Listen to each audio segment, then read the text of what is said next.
Hello students of class 6. I am going to teach you social science, history, chapter 1st, the history of the world. In this chapter we will learning some objectives like this. Number 1, importance of history, इतिहास का महत्व. Number 2, source of history, इतिहास के स्रोत. Then now I am starting this chapter. Sources means स्रोत. Anything that offers clues or insights into the past in history. Sources means documents, inscriptions and other material that provide us with information. इतिहास में कुछ भी सुराग या अंतर्दृष्टि प्रदान करता है. स्रोतों का अर्थ है दस्तावेज, शिलालेख और अन्य सामग्री जो हमें जानकारी प्रदान करती हैं. आर्कियोलॉजी मीन्स पुरातत्व, the study of the cultures of the past end of periods of history by examining the remains of buildings and other objects found in ground. इमारतों और अन्य वस्तुओं के अवशेषों की जांच करके भाग की संस्कृतियों और इतिहास की अवधियों का अध्ययन किया जाता है. आर्कियोलॉजिस्ट मीन्स पुरातत्वविद, one who studies the objects, tools, implements, inscriptions, pottery and remains of ancient buildings that are unearthed during excavations. Means जो प्राचीन इमारतों, वस्तुओं, उपकरणों, शिलालेखों, मिट्टी के बर्तनों और प्राचीन इमारतों के अवशेषों का अध्ययन करता है जो खुदाई के दौरान पता चलता है. बायोग्राफी मीन्स जीवनी, an account of a person's life written by another person. एक व्यक्ति के जीवन का एक अन्य व्यक्ति द्वारा लिखित जाने वाला खाता. इंस्क्रिप्शंस मीन्स विवरण, records engraved on pillars, stones, balls and clay tablets. स्तंभों, पत्थरों के दीवारों और मिट्टी की गोलियों पर उत्कीर्ण अभिलेख करना. मनुस्क्रिप्ट्स मीन्स पांडुलिपियाँ, बुक्स और डॉक्यूमेंट्स रिटन बाय हैंड, हाथ से लिखी हुई किताबें या दस्तावेज. चलिए अब मैं चैप्टर शुरू करने जा रही हूँ. ये तो मैंने अभी आपको कुछ इम्पोर्टेंस टर्म्स थे जो मैंने आपको समझाए. History is the systematic and chronological study of the events of the past. It tells about our past. इतिहास अतीत की घटनाओं को व्यक्तिगत और कालानुक्रमिक अध्ययन है. यह हमें हमारे अतीत के बारे में बताता है. History tells us how people lived in the past, how by the passage of time they settled in one place and grew the plants which gave them food, what kinds of pots they used for storing and cooking, what tools and weapons they used for hunting, defending themselves and other purpose. इतिहास हमें यह बताता है कि लोग अतीत में कैसे रहते थे, कैसे समय बिताने पर वे एक जगह बस गए और उन पौधों को उगाया जिनसे उन्हें भोजन मिलता था. वे भंडारण और खाना पकाने के लिए किस तरह के बर्तन इस्तेमाल करते थे, शिकार करने के लिए वे कौन से औजार और हथियार यूज़ करते थे, खुद का और अन्य उद्देश्यों का बचाव कैसे करते थे. In short, history is the study of the past events. संक्षेप में मैं आपको बताऊंगी इतिहास अतीत की घटनाओं का एक अध्ययन है. जैसे the scholars who study the past events and write down about them called historians. जो विद्वान पिछली घटनाओं का अध्ययन करते हैं और उनके बारे में लिखते हैं उन्हें इतिहासकार कहा जाता है. They take the helps of various sources such as manuscripts, inscriptions and remains of buildings to reconstruct and history of the past. वे अतीत के अपने इतिहास को फिर से बनाने के लिए विभिन्न पांडुलिपियों, शिलालेखों और इमारतों के अवशेषों की मदद लेते हैं. More to know. The word history comes from the Greek word historia, which means finding out. शब्द इतिहास ग्रीक शब्द का हिस्ट्रिया से आया है, जिसका अर्थ अभी हमें पता करना है. चलिए हम आगे देखते हैं. इम्पोर्टेंस ऑफ हिस्ट्री मीन्स इतिहास का महत्व. Store number 1, storehouse. History is a storehouse of the wisdom of the past and the sum total of experience of our ancestors. इतिहास अतीत के ज्ञान और हमारे पूर्वजों के अनुभव का कुल भंडार है.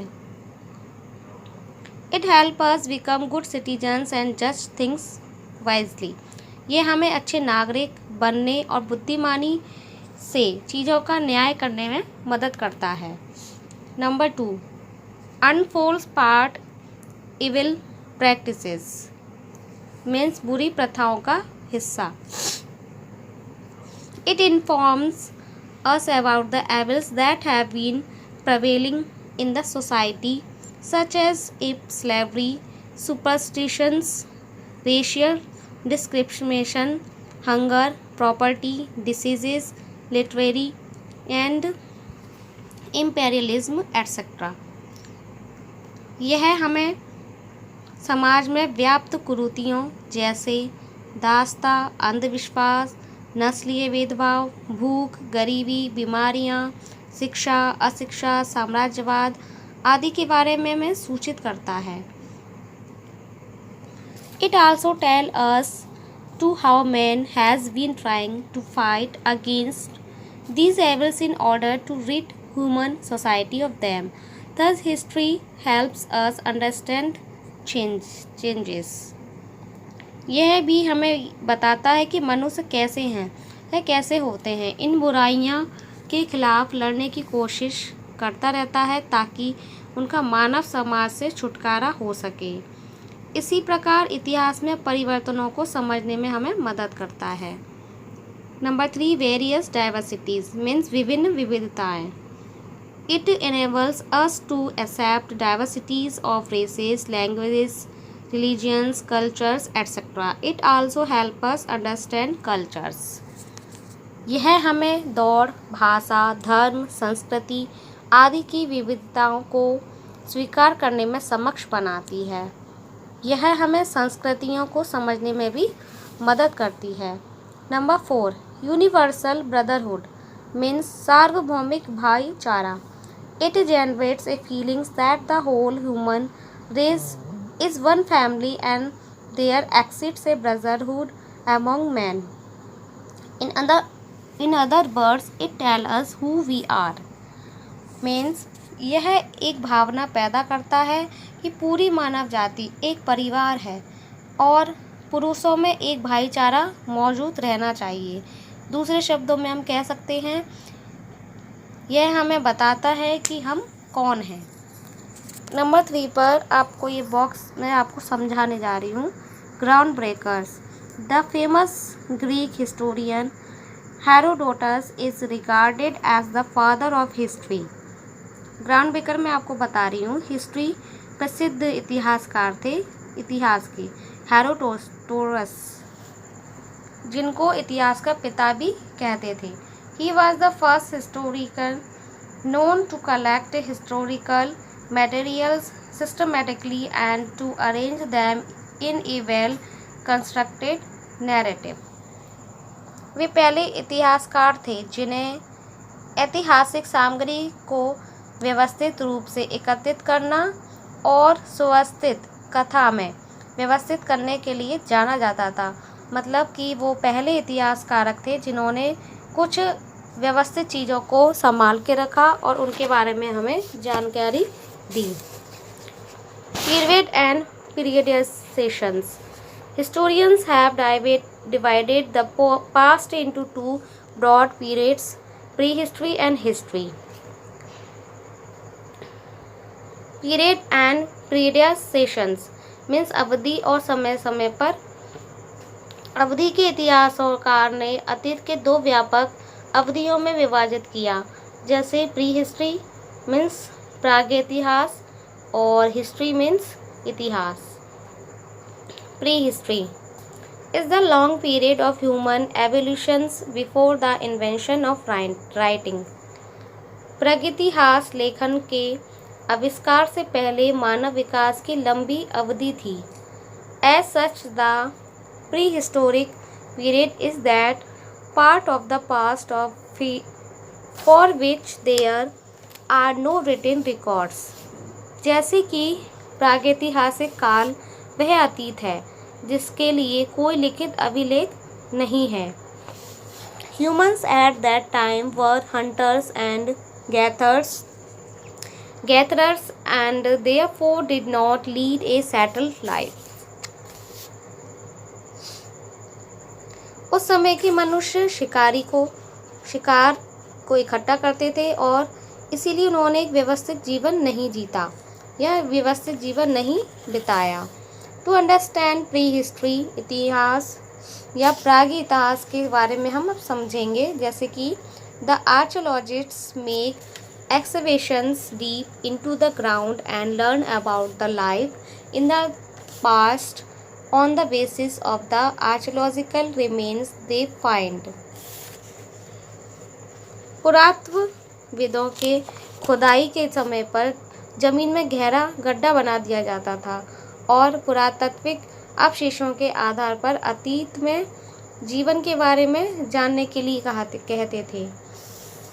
Their remains may be coins, tools, jewelry, pots, bones, monuments and buildings, etc. जैसे ये अवशेष सिक्के, औजार, आभूषण, बर्तन, हड्डियाँ, स्मारक और इमारतें आदि हो सकते हैं। हिस्ट्री मीन्स इतिहास।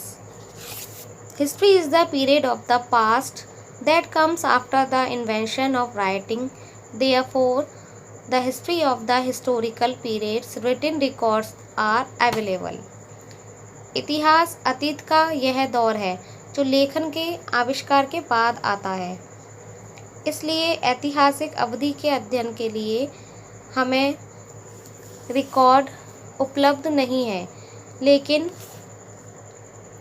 the earliest writing was in the form engraved drawing seen in caves. सबसे पहले लेखन गुफाओं में देखे गए थे, उत्कीर्ण चित्रों में या रूप में। Later on, people wrote on pillars, rocks, palm leaves, clay tablets, barks of the birch tree, etc. जैसे कि बाद में लोगों ने खम्भे, चट्टानों, ताड़ के पत्तों, मिट्टी की गोलियों या वर्ष के पेड़ की छाल आदि पर लिखा। The historical periods is often subdivided by historians into ancient, medieval and modern period. ऐतिहासिक काल को अक्सर इतिहासकारों द्वारा प्राचीन, मध्ययुगीन और आधुनिक काल में विभाजित किया जाता है। इतिहास को 3 भागों में विभाजित किया जाता है। एंशियंट मीन्स प्राचीन, मेडिवल मध्ययुगीन एंड मॉडर्न पीरियड मीन्स आधुनिक काल। सोर्स ऑफ हिस्ट्री मीन्स इतिहास के स्रोत। In our quest to know history we need to look the records of the past events. इतिहास जानने के लिए हमारी खोज में हमें पिछली घटनाओं के रिकॉर्ड को देखने की ज़रूरत पड़ती है। These records are called sources of history और इन्हीं अभिलेखों को इतिहास का स्रोत कहा जाता है। Some of these records are written as literacy material while others are the materials excavated from the ground. इनमें से कुछ अभिलेखों साहित्यिक सामग्री के रूप में लिखे गए हैं, जबकि अन्य जमीन से खुदाई की गई सामग्री से। The science of exploring and excavating the remains of the part is called archaeology.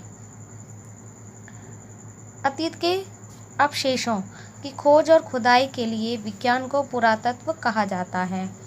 The experts who study it are called archaeologists.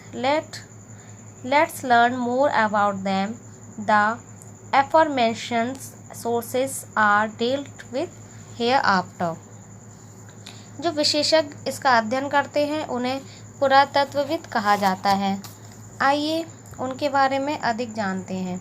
उपयुक्त स्रोतों को इसके बाद निपटाया जाता है। जैसे यहाँ पे एक बॉक्स बनाया गया है सोर्स ऑफ हिस्ट्री, मैं बताने जा रही हूँ आपको। Archaeological sources means archaeological sources पुरातात्विक स्रोत। एडिक्ट्स एंड फॉसिल रिमेन्स शिलालेखों, जीवाश्म अवशेष, ब्यूरियल साइट्स दफन स्थल, टूल्स एंड इम्प्लीमेंट्स उपकरण और औजार, कॉइन्स सिक्के, इंस्क्रिप्शंस शिलालेख, मॉन्यूमेंट्स स्मारक, आर्टिफैक्ट्स कलाकृतियाँ। लिटरेसी सोर्सेज साहित्यिक स्रोत, रिलीजियस टेक्सेस धार्मिक ग्रंथ, सेकुलर लिटरेचर्स धर्मनिरपेक्ष साहित्य। चलिए अब हम पढ़ते हैं आगे। आर्कियोलॉजिकल सोर्सेज मीन्स पुरातत्विक स्रोत। Archaeological sources are the material remains of the people who lived in the past, such as buildings, houses, pots and pans, monuments, coins, tools, jewelry, inscriptions on stone walls and pieces of metal, plates, foods remains etc. पुरातत्विक स्रोत उन लोगों के भौतिक अवशेष हैं जो भवन, घर, बर्तन और धूपदान, स्मारक, सिक्के, औजार, आभूषण, पत्थर की दीवार पर शिलालेख और धातु की प्लेटों के टुकड़े, भोजन अवशेष आदि में रहते हैं। These helps in reconstructions the past. अतीत में समझते हैं, यहाँ पर दिया गया है। Even burial sites are archaeological sources. यहाँ तक कि दफन स्थल पुरातत्व स्रोत है। Archaeological sources help us to reconstruct the history of a particular period for which we have no written records available. पुरातत्विक स्रोत हमें एक विशेष रूप अवधि के इतिहास के पुनर्निर्माण में मदद करते हैं, जिनके apart from the above mentioned things, there are other things that needed systematic scientific analysis. They are जैसे जिनके लिए हमारे पास कोई लिखित रिकॉर्ड उपलब्ध नहीं होता, तो उपयुक्त बातों के अलावा अन्य चीज़ें भी हैं जिनसे व्यवस्थित वैज्ञानिक विश्लेषण की आवश्यकता होती है। जैसे हैं फॉसिल्स रिमेन्स मीन्स जीवाश्म अवशेष। Fossils are basically imprints of plants, animals और humans preserved in rocks. जीवाश्म मूल रूप से पौधों, जानवरों या चट्टानों में संरक्षित मनुष्यों के निशान हैं। They have been buried there for millions of years. ये लाखों सालों से वहाँ दफन हैं। These are usually the remains of the hard body. Parts such as bones or skulls which leave permanent marks on the rock due to long and continuous contact. जैसे ये आमतौर पर शरीर के कठोर भागों जैसे हड्डियों या खोपड़ियों के अवशेष होते हैं, जो लंबे और निरंतर संपर्क के कारण चट्टान पर स्थायी निशान छोड़ देते हैं। Fossils are the main sources of information on the species that are extinct now. For example, dinosaurs. जैसे जीवाश्म अब विलुप्त हो रही हैं, जैसे प्रजातियों पर जानकारी के मुख्य स्रोत दिए गए हैं। उदाहरण के लिए एक दिया गया है dinosaur. Even the bones, remains of food, grains and pieces of cloth help us in finding out early man's way of life. यहाँ तक कि खाद्यान्न के जले हुए अवशेष और कपड़े के टुकड़े हमें जीवन के शुरुआती तरीके का पता लगाने में मदद करते हैं। चलिए अब हम इस केस स्टडी के बारे में पढ़ते हैं। Queen Puabi's tomb. The royal tomb of the Queen Pyovi was discovered in Mesopotamia, Iraq around 1934. Queen प्यूवी का मकबरा, रानी प्यूवी के शाही मकबरे की खोज मेसोपोटामिया, इराक में 1934 के आसपास हुई थी। प्यूवी, known as Sumeria as Shubad, was identified by several cylindrical seals in her tomb. Sumeria में शुबद के रूप में जाना जाता था और उनकी कब्र में कई बेलनाकार मोहरें या मोहरों से पहचाना उनको गया था। These seals indicate that she was in another Sumerian word meaning Queen. Sir Leonard Woolley, the famous British archaeologist, is credited with the discovery of Tomb of Pyovi. इन मोहरों से संकेत मिलता है कि वह एक नौ थी और एक और सुमेरियन शब्द जिसका अर्थ था रानी। सर लियोनार्ड वूली, प्रसिद्ध ब्रिटिश पुरातत्वविद, और पुवी के मकबरे की खोज का श्रेय उनको दिया गया था। The royal cemetery of Sites, Mesopotamia was excavated by Woolley and his teams between 1922 and 1934. Mesopotamia में साइट के रॉयल कब्रिस्तान की खुदाई 1922 और 1934 के बीच बुले और उनकी टीम ने की थी। It contains about 1800 burials. इसमें लगभग 1800 दफन थे। Woolley classified 16 of them as royal on basis of their distinctive forms, wealth, and the fact that they contains the burials of servants and high-ranking personages besides them. बुले ने अपने विशिष्ट रूप से धन और इस तथ्य के बारे में निहित के आधार पर उनमें से 16 को शाही के रूप में वर्गीकृत किया और इस तथ्य के साथ उनका या उनके अलावा नौकरों को उच्च रैंकिंग वाले व्यक्तियों में दफना दिया गया। Queen Pyovi was also buried with 5 soldiers and 13 ladies in waiting who had apparently prisoned themselves or had been pierced by others in belief to serve their mistress in the next world. रानी प्योवी को भी 5 सैनिकों और 13 महिलाओं के साथ दफनाया गया था जिन्होंने प्रतीक्षा में खुद को जहर दे लिया था या दूसरों द्वारा अगली दुनिया में अपनी मालकिन की सेवा करने में विश्वास रखकर जहर खा लिया था। Burial sites means दफन स्थल।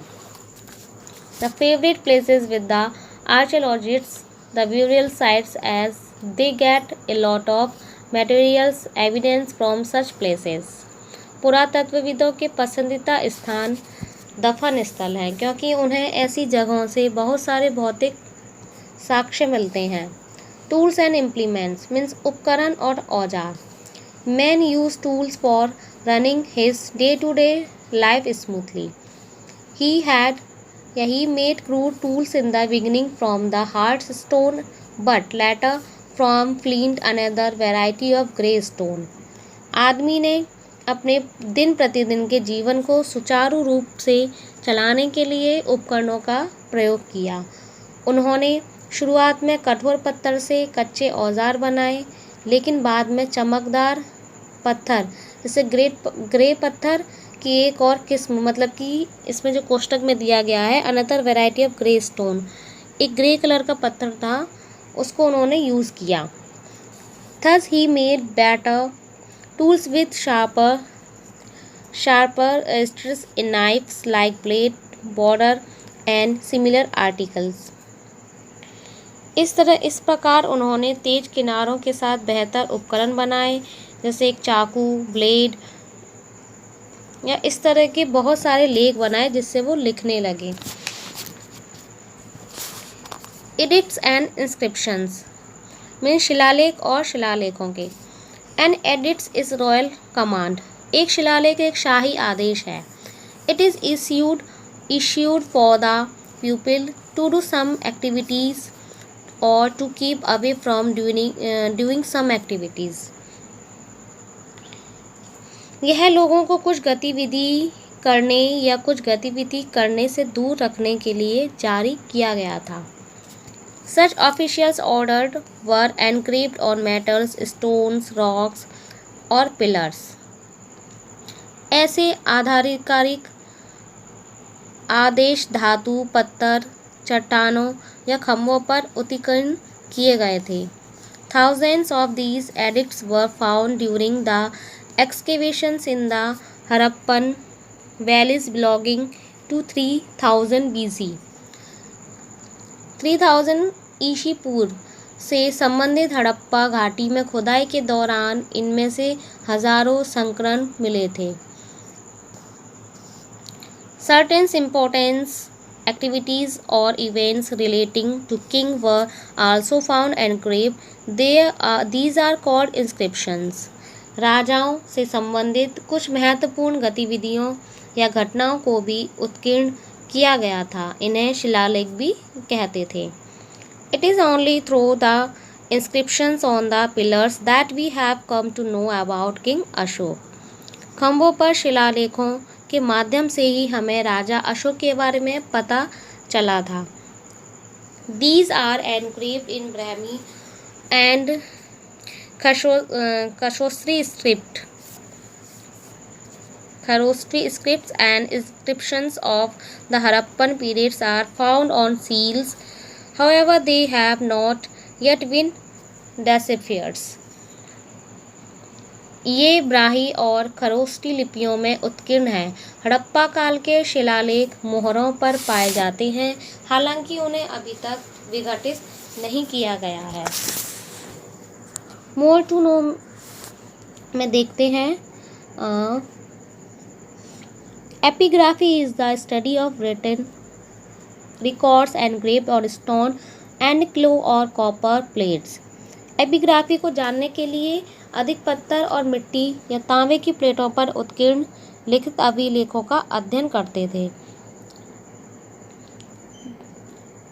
James Princes and officials of the Calcutta Mint was the first to interpret the Brahmi script and read the edicts of Ashoka.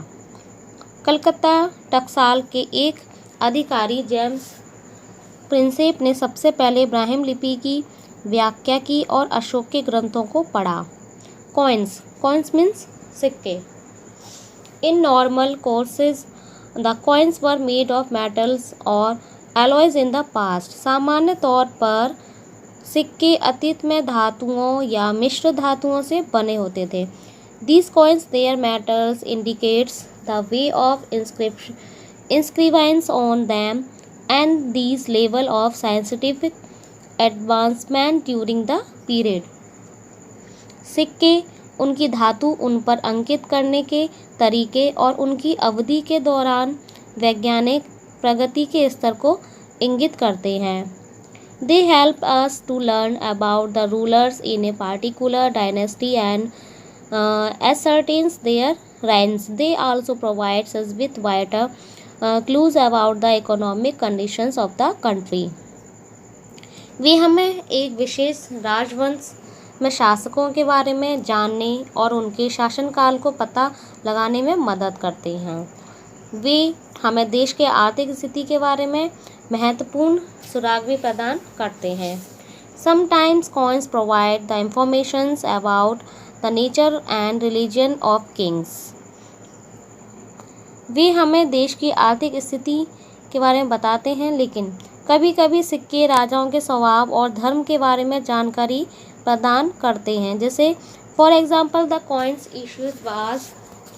issued by Samudragupta were carved with his pictures with a veena.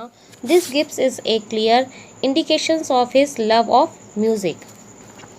जैसे example के उदाहरण के लिए दिया गया है कि समुद्रगुप्त द्वारा जारी किए गए सिक्कों पर एक वीणा के साथ उनकी तस्वीर बनाई गई थी. इससे संगीत के प्रति उनके प्रेम का स्पष्ट संकेत मिलता है. आर्ट इफेक्ट्स मीन्स कलाकृतियों. Artifacts means works of art made by humans like pottery, statues, tools, ornaments, etc. कलाकृतियों का अर्थ है कि मिट्टी के बर्तनों, मूर्तियों, औजारों, आभूषणों आदि जैसे मानव द्वारा बनाई गई कला है। The highlights contemporary cultural life of the people. ये लोगों के समकालीन सांस्कृतिक जीवन पर प्रकाश डालते हैं। The specimens of sculptures found at Takshila that belongs to the periods of Kanishk throw light on the Gandharv school of art and its influence of Indian art। Takshashila में मिली मूर्तियों के नमूने जो कनिष्क के काल के थे, गंधार स्कूल ऑफ आर्ट में भारतीय कला इसके प्रभाव पर प्रकाश डालते हैं। जैसे अभी आपको समझाया गया आर्टिफिकेट्स। मॉन्यूमेंट्स मीन्स इमारतें। Ruins of the buildings, caves, stupas and temples are of great historical importance। गुफाओं, स्तूपों और मंदिरों के स्मारक बड़े ऐतिहासिक महत्व के हैं। जैसे stupas as Bharhut and Sanchi and the caves at Ellora and Ajanta let us know a lot about the religions and art of the ancient India। Barhat, जैसे इसमें बताया है, बरहट और सांची के स्तूप और एलोरा, अजंता की गुफाएं हमें प्राचीन भारत के धर्म और कला के बारे में बहुत कुछ बताती है। The Indian temples and Mahabalipuram at a Tanjapur were not only places of worship but also centers of social and cultural activities। Mahabalipuram और तंजापुर, तंजावुर में मंदिर न केवल पूजा स्थल हैं बल्कि सामाजिक और सांस्कृतिक गतिविधियों के भी केंद्र बने हुए हैं। लिटरेसी सोर्सेस मीन्स साहित्यिक स्रोत। A hand writing record of an events is called a manuscript. किसी घटना के लिखित रिकॉर्ड या अभिलेखों को पांडुलिपि कहते हैं। The first written script was in the forms of pictures of natural objects like the sun and the moon. The script is called the pictogram. पहली लिखित लिपि सूर्य और चंद्रमा जैसी प्राकृतिक वस्तुओं के चीज़ों या चित्रों के रूप में थी। इसे हम कौन सी लिपि कहते हैं? Pictogram. Pictogram in its earliest form was developed in Mesopotamia during 3200 and 2800 BC। It was called cuneiform writing। इसके शुरुआती रूप में पोटोग्राम्स को 3200 and 2800 ईसा पूर्व के दौरान मेसोपोटामिया में विकसित किया गया था। इसे क्यूनिफॉर्म लेखन भी कहा जाता था।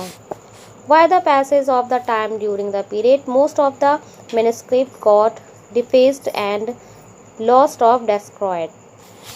इस अवधि के दौरान समय बीतने के साथ अधिकांश पांडुलिपियां खराब हो गईं और नष्ट हो गईं या नष्ट की गईं। However, a great number of them are still preserved in temples, monasteries, libraries and archives। हालांकि उनमें से एक बड़ी संख्या अभी भी मंदिरों, मठों, पुस्तकालयों और अभिलेखागार में संरक्षित है। The literacy sources can be categorized into religious and non-religious or secular literature। साहित्यिक स्रोतों और धार्मिक, गैर धार्मिक या धर्मनिरपेक्ष साहित्य में वर्गीकृत किया जाता है। रिलीजियस लिटरेचर मीन्स धार्मिक साहित्य। Ancient Indian literature was written in Prakrit, Pali, Sanskrit और तमिल। प्राचीन भारतीय इतिहास या साहित्य प्राकृत, पाली, संस्कृत या तमिल भाषा में लिखा गया था। The language of the medium and expressions varied from reasons two reasons. जैसा कि हम देख सकते हैं कि ठीक है, As we can see, Mahabharata and Ramayana were written in Sanskrit because they were written in North India, where Sanskrit was the main language. जैसा कि हम देख सकते हैं कि महाभारत रामायण संस्कृत में लिखे गए थे, लेकिन क्योंकि वे उत्तर भारत में लिखे गए थे जहाँ संस्कृत मुख्य भाषा थी. However, Manimekalai and Shilpadikaram were written in Tamil as they were written in South India. हालांकि मणिमेकले और शिल्पाधिकारम को तमिल में लिखा गया था क्योंकि वे दक्षिण भारत में लिखे गए थे. सेकुलर लिटरेचर मीन्स धर्मनिरपेक्ष साहित्य. Secular literature is inclusive of the historical accounts and biographies written by poets and the accounts given by foreigner travels. धर्मनिरपेक्ष साहित्य ऐतिहासिक लेखों और कवियों द्वारा लिखित आत्मकथाओं और विदेशी यात्रियों द्वारा किए गए लेखों में शामिल है.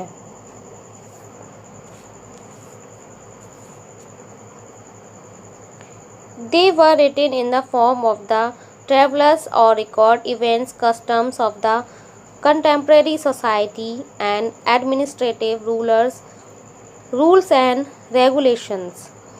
जैसे उन्हें घटनाओं का अभिलेखा करने के लिए या समकालीन समाज के रीति रिवाजों और प्रशासनिक नियमों और विनियमों के रूप में लिखा गया था. Both such as धर्मशास्त्र and कौटिल्य अर्थशास्त्र belong to this categories. धर्मशास्त्र और कौटिल्य के अर्थशास्त्र जैसी पुस्तकें इस श्रेणी में हैं.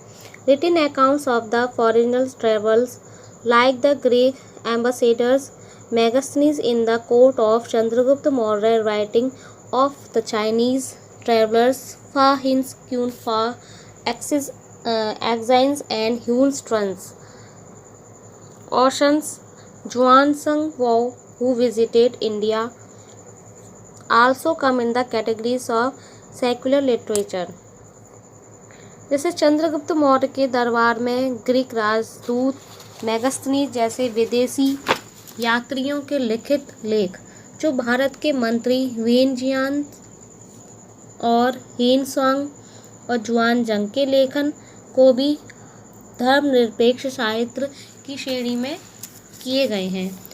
They depicts the contemporary political, social and economic life. वे समकालीन राजनीतिक, सामाजिक और आर्थिक जीवन का चित्रण करते हैं.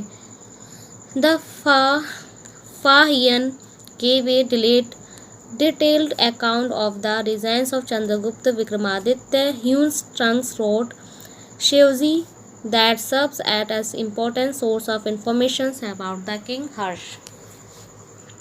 फाहिया ने चंद्रगुप्त विक्रमादित्य के शासनकाल का एक विस्तृत विवरण दिया. वीन सांग ने सायुकी लिखा था जो राजा हर्ष के बारे में जानकारी का एक महत्वपूर्ण स्रोत है. टाइम फ्रेम समय सीमा. Historians use two terms BC and AD to date historical events. शब्द. इतिहासकार दो शब्दों BC का उपयोग करते हैं और ऐतिहासिक घटनाओं की तारीख तक AD शब्द BC मसीह से पहले का उन्मूलन करते हैं. The terms BC's aberrations of before Christ. The term AD is interpreted as Anno Domini, which means in the year of our Lord. अभी मैंने बताया, चलिए दोबारा बताती हूँ. इतिहासकार दो शब्दों जैसे BC और का उपयोग करते हैं और ऐतिहासिक घटनाओं की तारीख के लिए वो क्या करते हैं, कौन सा शब्द यूज़ करते हैं, AD शब्द BC मसीह के पहले का उन्मूलन करते हैं. AD शब्द की व्याख्या अन्नो डोमिनी के रूप में की गई है जिसका अर्थ है हमारे प्रभु के वर्ष में. The term BC used when we refer to a year before the year in which Jesus Christ was born. शब्द ईसा पूर्व उस वर्ष का उपयोग किया जाता है जब हम ईसा मसीह के जन्म के 1 वर्ष पहले का उल्लेख करते हैं।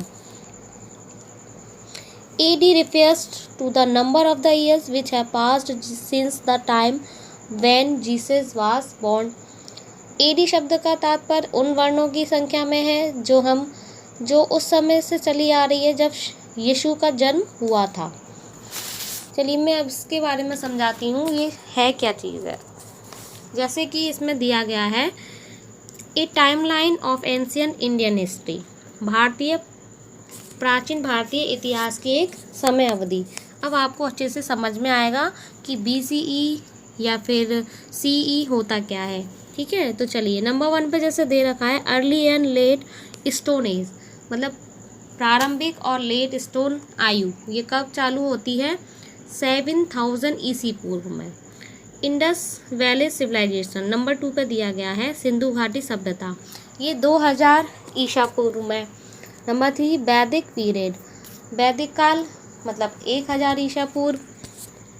As of the Mahajanapada, rise of Jainism and Buddhism, महाजनपदों की आयु जैन धर्म और बुद्धवाद के बीच, मतलब कि कौन सा सन बताया गया? ईसा पूर्व 600 ईसा पूर्व। नंबर 5 पे दे रखा है first Indian empire under the Mauryas, Maurya के तहत पहला भारतीय साम्राज्य वो है 322 ईसा पूर्व। अशोक रीजन्स, अशोक का शासनकाल कब हुआ था? 272 मतलब 272 में ईसा पूर्व में हुआ था। Rise of the Sungas Sangam age in the South India, सुंगों का उदय दक्षिण भारत में संगम आयु में किया गया था जो 180 ईसा पूर्व। Rise of Satyabhama dynasty, Satavahana राजवंश का उदय हुआ था 30 BC मतलब 30 ईसा पूर्व। कुशान्स, इंडो ग्रीक्स, यहूदी, पार्थियंस या साइथनियंस कब हुआ था? 50 ईसी में। सातवाहन राजवंश का उदय और कुषाण, भारत, यूनानी, यहूदी का पार्थियन जब हुआ था वो कौन से उसमें हुआ था? 50 CE में। The Guptas and Harshvardhan 320 CE, गुप्त और हर्षवर्धन 320 ईसा पूर्व में हुआ था। चोल डायनेस्टी 985 CE में हुआ था। अब हम पढ़ते हैं ज्योग्राफिकल फ्रेमवर्क एंड हिस्ट्री, भौगोलिक रूपरेखा और इतिहास। Our country is called India, हमारे देश को भारत, हिंदुस्तान और भारत, हमारे देश को भारत, हिंदुस्तान या भारत कहा जाता है। The name of India has been derived from the word Sindhu in Sanskrit, Bharat का नाम संस्कृत में सिंधु शब्द से लिया गया था। The Greeks pronounce it as Indo and the from this the word India originated, जैसे यूनानियों ने इसे इंडोस के रूप में घोषित किया था, लेकिन इसी से भारत शब्द की उत्पत्ति हुई। The Persians called it Hind, hence it came to be known as Hindustan, फारसियों ने इसे हिंद कहा, इसलिए इसे हिंदुस्तान के नाम से भी जाना जाता है। The term Bharat was derived from the name of the group of people who lived in the northwest regions as mentioned in the Rigveda. शब्द भारत शब्द की उत्पत्ति उत्तर पश्चिम क्षेत्र में रहने वाले लोगों के समूह के नाम से हुई, जैसा कि ऋग्वेद में वर्णित है। Geographical features greatly influence the history of a country, भौगोलिक विशेषताएं इतिहास को एक देश को प्रभावित करती है। The Himalayas countries in the north have protected India against Central Asian invasions and strokes of harsh weather. उत्तर में हिमालय पर्वत मध्य एशियाई आक्रमण और कठोर मौसम के स्ट्रोक के खिलाफ भारत की रक्षा करता है। However, it was through the passes in the northwest that the invaders entered India as ancient times. Geography provides the setting where the drama of history is enacted. हालांकि यह उत्तर पश्चिम में पास के माध्यम से था कि आक्रमणकारियों ने प्राचीन काल में भारत में प्रवेश किया, भूगोल व सेटिंग प्रदान की जहां इतिहास का नाटक अधिनियमित किया जाता है. The plains of the Ganga and Indus became the cradle of several kingdoms in the past. Several favorable conditions in the regions helped the civilizations for flourish in the river valleys. Ganga और सिंधु के मैदानी इलाके अतीत में कई राज्यों में गढ़ बने हैं. जैसे इस क्षेत्र में कई अनुकूल परिस्थितियों ने सभ्यताओं को नदी घाटियों में पनपने की मदद की है. The end. This chapter is completed. Thank you.